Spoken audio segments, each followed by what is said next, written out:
Good afternoon. Lethbridge College has laid off 12 of its full-time staff members and suspended 3 of the programs. This is following a $3.5 million reduction in provincial funding. Now, students who are registered for the ACTS programs feel that they have been left with nothing. Jeanette Roche reports. For as far back as she can remember, Donna Bernhardt has had one passion. Just everything I've done and worked towards has been fashion. Last year, Bernhardt moved to Lethbridge from Calgary to take fashion design at Lethbridge College. She just completed year 1 of the 2-year program, but yesterday found out she won't be returning in the fall to finish her 2nd year. They just told us they had some cuts and that they were just going to cancel the diploma program. Meanwhile, Bernhardt said she's already spent about $10,000 her first year in tuition, supplies, and living expenses. It felt like everything was ending and a big waste of my time because I've just put so much work into this without any outcome from it and just having it all taken away. This empty classroom and its unfinished projects aren't the only casualties. The college announced it's also cutting its office administration and marketing diploma programs. The decisions were tough decisions. They impact people's lives, they impact programs, they impact students. But the decisions we've made, I think, have been very strategic. We're told these cuts were necessary to balance the college's $82 million budget. You know, ultimately the decision to have to lay off 12 of our staff was a huge one because its implications on those people. The 12 ACTS positions include 3 in rural campuses in Fort Macleod and Pincher Creek. The 9 others include some faculty in management and corporate services. We're also told some term and contract positions might be affected, but no details as of yet. Jeanette Roche, CTV News, Lethbridge. In addition to the staff cuts, there will be no cost of living increase over the next 3 years for non-union staff members. So that 7.3% cut from the province in funding will also affect some of the college's childcare programs.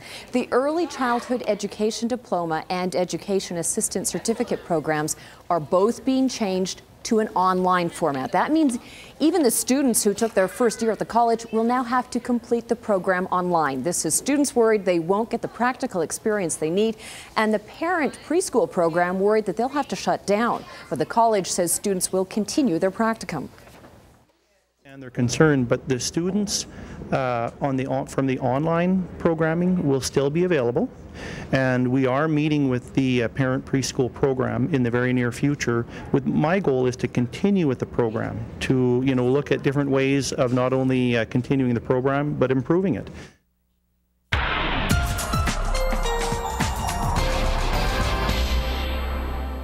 Okay, Dory, in the forecast, we've just got 1 day of showers, and then the good stuff comes. Absolutely, and actually the good stuff started today, Jackie, because we had some sunshine. Now, late in the day, though, we saw some pop-up clouds, just some convective energy from some leftover humidity and a rise in daytime temperatures. So we could see a little sprinkle tonight scattered across the areas, but nothing major. It's Friday that we're targeting for some showers, but you're right, the weekend's looking bright and mild. I'll tell you all the details in a couple of minutes. Thank you, Dory. Funeral services will be held on Saturday for a Lethbridge man who was tossed from his motorcycle and killed during a weekend windstorm. 41-year-old Jeffrey James Rahala was riding his motorbike along Highway 505 just northwest of the St. Mary's Reservoir. Winds in the area were clocked as high as 90 kilometers per hour at the time. The Southern Alberta Bikers Association will serve as honor guard in his memory. And a Lethbridge man charged in connection with the sexual assault of a 3-year-old girl made his first court appearance today. 23-year-old Joseph Cecil Tallow was charged with sexual assault and sexual interference. Police were called to a Southside home early Tuesday morning. People had been socializing in the home earlier. Police say the girl was assaulted in a bedroom. Tallow has been remanded in custody. He'll be back in court next week. The Alberta government plans to go after the union for losses from an illegal strike by jail guards. This morning, prison guards across the province are back on the job after 5 days of picketing. The strike started Friday at Edmonton's new remand center over safety concerns. It quickly spread to other correctional facilities and courthouses across Alberta, including Lethbridge and Medicine Hat. That brought much of the justice system to a slow grind. The Guards Union, it's been fined $350,000 for the walkout. Last night, a deal to end the strike.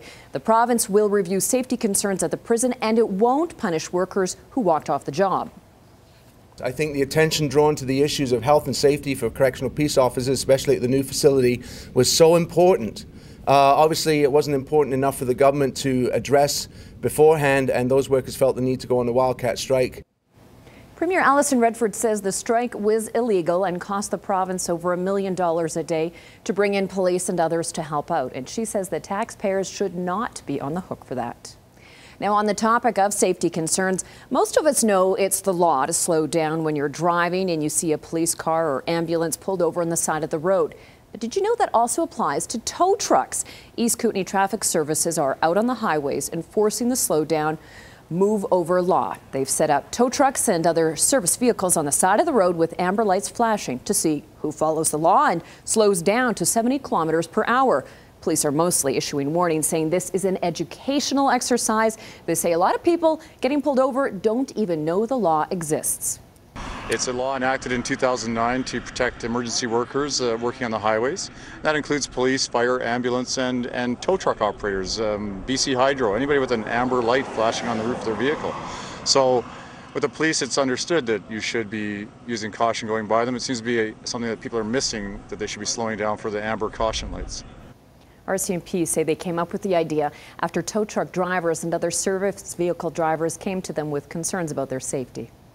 It's often said there are two seasons in Canada, winter and road repair. One just got finished now for the other.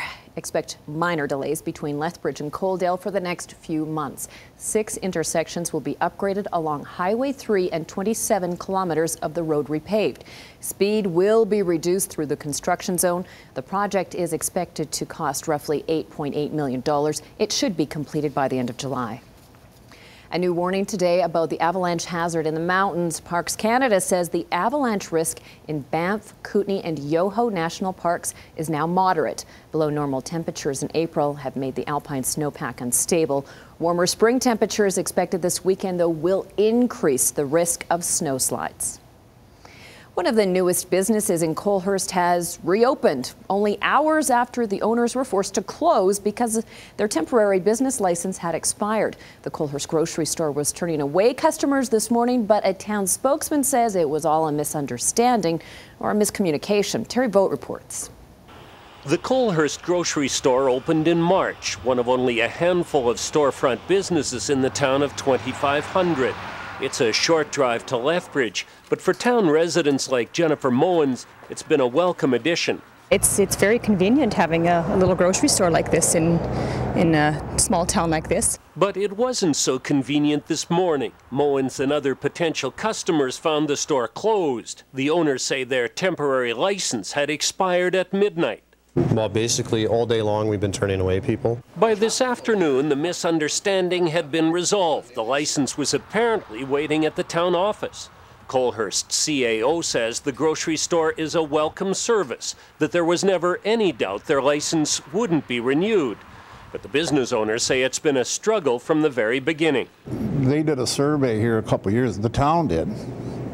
At the top of the list was a grocery store. They've been fighting me ever since I proposed this, to put the store here. The town has granted some waivers and concessions for things like parking and access, but is also seeking concessions from the owners, including paving the back alley at a cost of $25,000. And they haven't approved a drive-through window, one the store owners say would have helped to offset some of that expense. They're comparing this drive-through to the West Lethbridge. The Tim Hortons. This is not a Tim Hortons. And the west side has 35,000 people. Colehurst has 2,500 people. How can you compare that? The business owners say they think the town is being unreasonable. The town says the owners can appeal the decision if they think it's unfair. Terry Vogt, CTV News, Colehurst. Let's turn now to the day's markets.